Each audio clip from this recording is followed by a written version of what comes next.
Hello guys! Hello Virgo! Welcome dito sa aking channel, Kapalaran 888. Welcome guys! Alamin nyo kung anong messages ang para sa inyo this year of 2026. So this is the general reading, money, career, relationship, spiritual message, general reading para sa lahat. Alright, so this is for Virgo.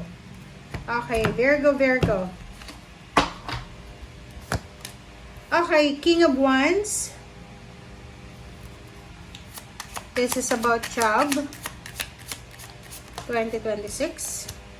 Nine of Swords. OMG. Kahit ganon. Reverse na Knight of Wands.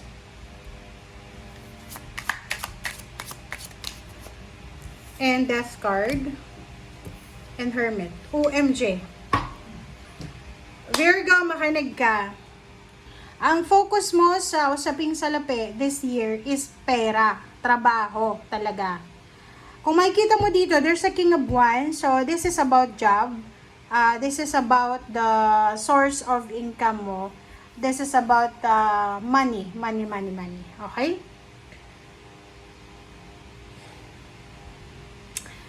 May Nine of Swords ka, tapos meron kang Knight of Wands na reverse. So, parang ang nakikita ko sa'yo dito, if you are working, diba, may trabaho, may negosyo, or may source of income ka, posibleng sa taong 2026, ay ikaw ay mawala ng interest sa trabaho mo. Yung parang mabuboring ka sa trabaho mo. Yung parang pakiramdam mo, hindi ito yung gusto ko eh. Ayaw ko to eh. Napapagod ako eh. Bored na ako eh. Ayaw ko na eh. Hindi na ako masaya. Nag-resign na yung mga kaibigan ko, parang gano'n. So, ang Knight of Wands dito, this is all about your excitement. Kumbaga, excited ka sa trabaho dapat. But, yung 2026 sa'yo, pwedeng sa first half or second half or sa middle siya ng 2026.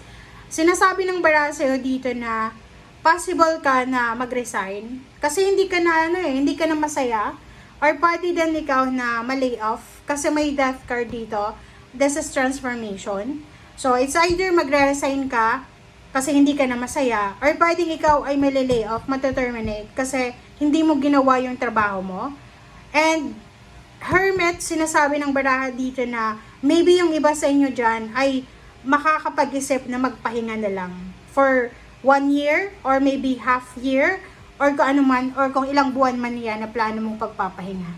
So please comment down below doon sa mga Virgo na ngayon pa lang nag-iisip na kayo na mag-resign sa 2026.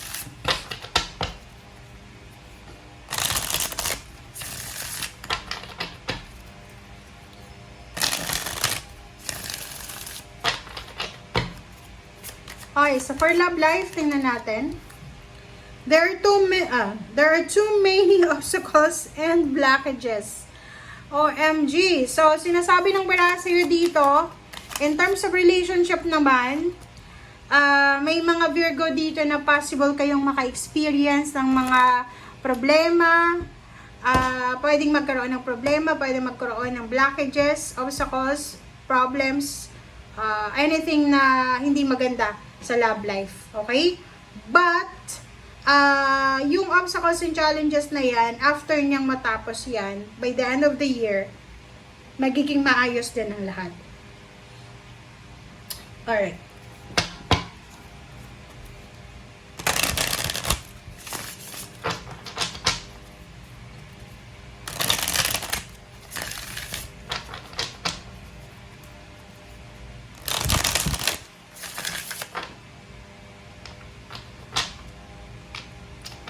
Alright, so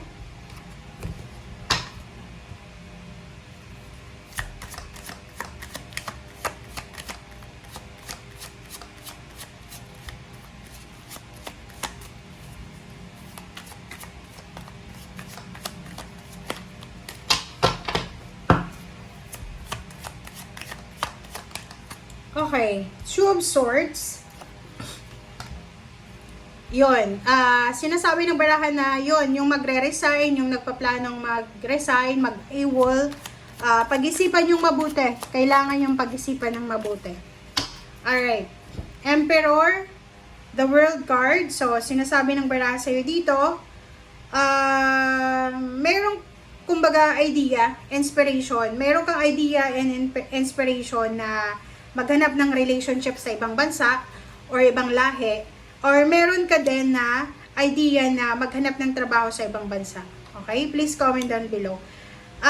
Nakikita natin dito na yon, kung makikita mo dito sa 8 of Cups, 6 of Swords, tsaka Ace of Pentacles, yung mga messages ng barahang ito is sinasabi na kailangan mo daw na sa taong 2026, if ever lang na makaisip ka ng inspiration na mag-travel, mag-relocate, or pwedeng mangibang bansa, dito mo daw makukuha yung new beginning sa salapi. Kumbaga, kung hindi ka sineswerte sa lugar kung nasaan ka ngayon, subukan mo daw na pumunta sa lugar na malayo. Yung malayong-malayo dyan, na parang magsisimula ka ng bagong buhay mo. Kasi etong 8 of Cups is, you need to withdraw yourself. You need to release yourself sa kung ano man yan na hindi na nag-work sa buhay mo, love life man yan, trabaho, negosyo. And after mo daw na let go yan, kung saan ka papunta, okay, kung saan ka magre-relocate or kung saan ka mapapunta, doon magsisimula yung financial success. Okay, doon magsisimula yung kapirahan. And isang balita, good news, confirmation, ang posibleng, yun na nga, related dito siya, by the end of the year, second half of the year, or third month of the year, or 6th month, sinasabi ng baraha sa'yo dito na there's a good news coming. Isang napaka-risky na desisyon ang posibleng maisip mo or gawin mo. And sinasabi ng baraha dito na makakapag-desisyon ka by the end of the year. Nakikita ko sa'yo dito na marirealize mo na tama nga yung baraha na there's an opportunity sa ibang lugar. Maybe hindi ka swerte sa Pilipinas or pwedeng sa city or maybe nasa ibang bansa ka na. Sinasabi ng baraha dito na if you want a new start, diba, Ace of Pentacles and Ace of Swords, you need to take a risk. Okay? And you are strong. Sobrang confident mo, sobrang strong yung personality mo. And the Emperor is here. So, sinasabi na you have the power, you have the energy, the confidence na magawa mo yung lahat ng mga bagay-bagay na gusto mong magawa sa buhay mo. Okay?